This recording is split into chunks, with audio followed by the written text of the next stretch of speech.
Yo, what's good, everybody? Bit of a headache from the wisdom teeth, but I am back. I'm here to give you guys 3 videos in a row. We got The Boys, we got Breaking Bad. I watched the 1982 film The Thing, so we're going to be getting back on kind of horror movies. That's exciting news. But for now, we're going to be talking about The Boys here. I'm probably not going to do a Far Cry video today. I was going to, but tomorrow we'll probably make the episode 2 hours long, 2 hours straight of Far Cry gameplay, so that'll be fun. But anyways, we're going to get through the plot. We're going to do reviews, or review what I think. You guys know how this goes.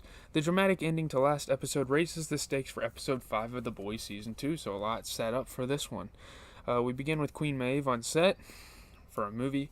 Homelander has forced her to turn her sexuality into profit for the Seven, which is messed up, but it's the many vices, that the Seven partakes in throughout this series. It's nothing new. It's nothing surprising. It's Homelander especially being at the head of this thing. Brushing off May's concerns, he turns his attention to a frazzled Ashley, who is like the superintendent, the one that takes care of who joins the Seven, yada yada yada. She arrives with video footage of Homelander killing an innocent bystander. So just the cancel culture type thing, you do something bad as a high power, people aren't going to like you. Or an easy win, as he calls it, given the man is allegedly a terrorist. So he shoots through a terrorist, hits a bystander, and it's collateral damage. It's kind of unlucky, really, but the Seven has committed it so many times, and I don't know. On the back of this, the video footage has been leaked to the public. Of course it has. The public knows everything about the Seven. There's some fanboys, you know what I mean? They're paying attention closely to this force, as they should, really. I mean, it's the hope for their society. The hope for their society. The backlash has resulted in Homelander being down 9 points in the polls. So, people are starting to disapprove of him, starting to lose fandom of him. Even worse, Stormfront arrives offering her support. So Stormfront, kind of backhanded, she sees that Homelander's kind of in a rut here, and she just, you see in this picture here, this is deceiving. It's very deceiving. It's a weird scene. We're going to get to that in a little bit. After taking a beating in a club, Butcher patches himself up while Huey rings and admits that Stormfront's previous alias is actually Liberty. So he starts to tell Butcher, and people obviously aren't going to believe him. At the start of this, it seems kind of ridiculous. Liberty was a superhero from quite some time ago, but he finally gets the news out. I mean, obviously, Mother's Milk and Starlight know this. Butcher shows up to a club, literally eats the hell out of a beating. It was kind of badass of him. He also confirms that he's not mad at Butcher, so him and Butcher are kind of starting to get on good terms. Butcher's not an easy guy to win over, but yeah. On the back of Becca refusing to join him, Butcher is not in the mood for chit-chat. He is in a bad place in his life right now emotionally. He pretty much just lost his wife again. He thought they were going to reconcile. He thought they were going to get together smoothly. But Vought and the Seven are on their ass. And if they are seen together, Butcher is pretty much a convicted felon. So, yeah. He says his goodbyes and promises to go off the grid.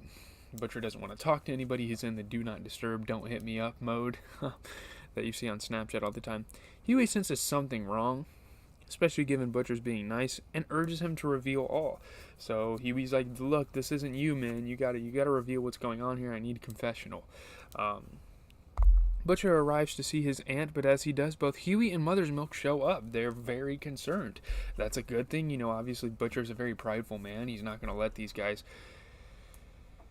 get stuff out of him, but yeah, unfortunately they're not the only ones. Black Noir happens to be on the roof watching from afar because he knows that these guys are convicted felons. He catches them pretty much. The Seven loves him for this, I'm sure. Black Noir is a very sneaky guy. He's like the Snake Eyes type character, like Black Panther, very ominous. After apologizing to his aunt, the group try to work out their next move in the wake of this deadly assassin. Did they know that Black Noir was outside? I don't know.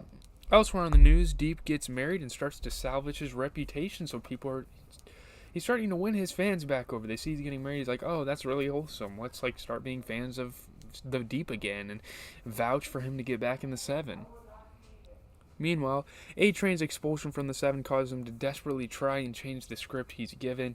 You know, they even show him, like, leaving the Seven as, like, with, like, friendly intent, but obviously it was very malicious. You know, Homelander, I mean, yeah, he had a heart attack. Yeah, he took too much Compound B and probably violated some terms and conditions with the Seven by doing so, by abusing his powers a little bit, but still, they just kind of let him off the hook, you know. Unfortunately, the director Bork just refuses to do so. I mean, it's a selling point. He sees everything in the business. He's like, you better just go along with it. You're going to make money off this movie still. Kimiko goes on the warpath, killing a group of Russians. She is enraged. She is very angry. She's taking her anger out on some Russians. When Frenchie sees the devastation firsthand, he hurries after her. He's like, oh my, he's probably embarrassed a little bit here.